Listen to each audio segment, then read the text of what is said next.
కేవలం విద్య మాత్రమే సమాజాన్ని దేశాన్ని మారుస్తుందన్నారు మంత్రి శ్రీధర్ బాబు. అంతర్జాతీయ స్థాయిలో విద్యా ప్రమాణాలతో మెరుగుపడాల్సిన అవసరం ఉందని తెలిపారు. ఆ దిశగా విద్యార్థులు రాణించాల్సిన అవసరం ఉందన్నారు.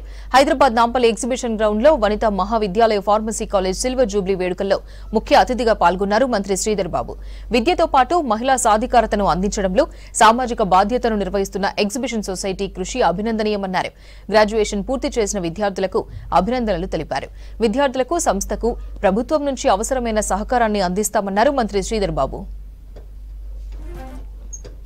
సంవత్సరాలు పూర్తి చేసుకొని మన ఇనాగ్రల్ ఫంక్షన్ లో కూడా అనేక మంది పెద్దలను పిలిచి వారిని సత్కరించి వివిధ స్థాయిలో ఉన్న అనేక మంది పెద్దల వారి సూచనలు సలహాలు కూడా విద్యార్థులకు అందజేసే కార్యక్రమ భాగంలో డాక్టర్ ప్రభాశంకర్ గారు గవర్నింగ్ బాడీ ప్రిన్సిపల్ గారు చేసిన ప్రతి అంశాన్ని ప్రశంసిస్తూ ఈరోజు రాబోయే కాలంలో ఈ ఎగ్జిబిషన్ సొసైటీకి సంబంధించిన అనేక విద్యాలయాలని దాదాపు 20 విద్యా సంస్థలకు సంబంధించి నేను ఎగ్జిబిషన్ సొసైటీ ప్రెసిడెంట్ గా అయినప్పటి నుంచి కూడా ప్రతి ఒక్కరూ ఈ గవర్నింగ్ బాడీకి సంబంధించి కానీ అనేక మంది సభ్యులు కూడా ఈ ఇన్స్టిట్యూషన్స్ పరంగా ఇంకా క్వాలిటీని పెంచాలి, ఇంకా కొత్త విద్యాలయాలను స్థాపించాలి.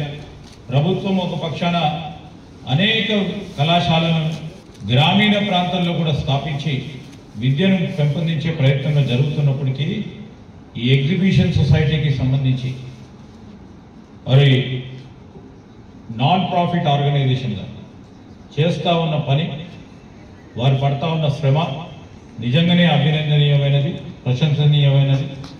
మీరు పడతా ఉన్న ఈ శ్రమను ఎడ్యుకేషన్ ని మీరు ఎంకరేజ్ చేయడానికి విద్యార్థులందరూ కూడా చదువుకోవాలనే ఒక ప్రయత్న భాగంలో కేవలం ఫార్మసీ కాదు, డిగ్రీ కానీ, పాలిటెక్నిక్ కానీ, ఫార్మసీ కాలేజెస్ కానీ ఇంకా కూడా అనేక కాలేజెస్ నిర్మాణం చేసి స్కూల్స్ కూడా నిర్మాణం చేసి విద్యలో భాగస్వామ్యం పంచుకుంటూ ముందుకు నడుస్తా ఉన్న ఒక ప్రధానమైన సంస్థ దీని ప్రభుత్వం.